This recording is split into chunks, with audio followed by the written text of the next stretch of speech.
ఈ కథకు మూలం క్రీస్తు పూర్వం 19వ శతాబ్దంలో మొదలైంది. అత్యంత దైవభక్తి గల ఒక వ్యక్తి పలికిన మాటల నుండి ఈ శాపం పుట్టింది. అప్పటి నుండి ప్రతి 72 సంవత్సరాలకు ఒకసారి నరకలోక ద్వారాలు తెరవబడతాయి. ఆ రోజు జన్మించిన ప్రతి ఆత్మ నరకానికి కొనిపోబడుతుంది. ప్రస్తుతం ఫిబ్రవరి 29, 2024. ఇక్కడ నేల మీద అచేతనంగా పడి ఉన్న వ్యక్తి పేరు విక్కీ. ఈ సమయానికి అతను కట్టుదిట్టమైన రక్షణలో ఉండాలి. విక్కీకి స్పృహ వచ్చింది. తన ప్రొఫెసర్కి కాల్ చేశాడు. No response.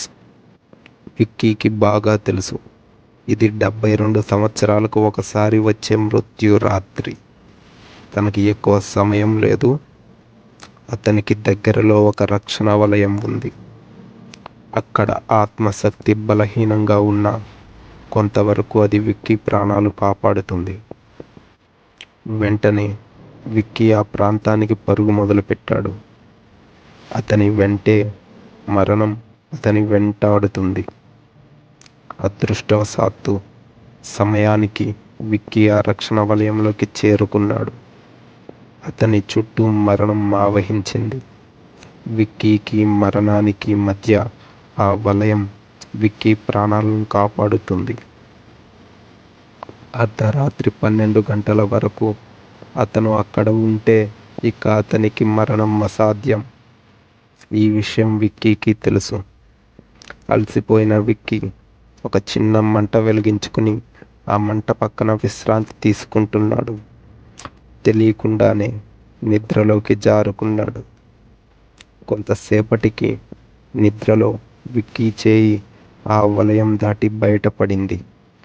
వెంటనే చీకటి విక్కీ చేతిని విరిచేసింది. భరించలేనంత నొప్పి. ఒక చేతిలో కాగడా పట్టుకుని విక్కీ. ఇంతలో ఆ వలయంలో ఆత్మశక్తి తగ్గి వలయం క్షీణిస్తుంది. ఆ చీకటి విక్కీని మింగేయడానికి సిద్ధంగా ఉంది. అదే సమయానికి దూరంగా గడియారం 12 గంటలు కొట్టింది. ప్రమాదం గడిచిపోయింది. ఆ చీకటి తిరిగి పాతాళానికి పోయింది. ఒక చేతిని కోల్పోయి విక్కీ అచేతనంగా ఆ చెట్టు కిందే పడి ఉన్నాడు.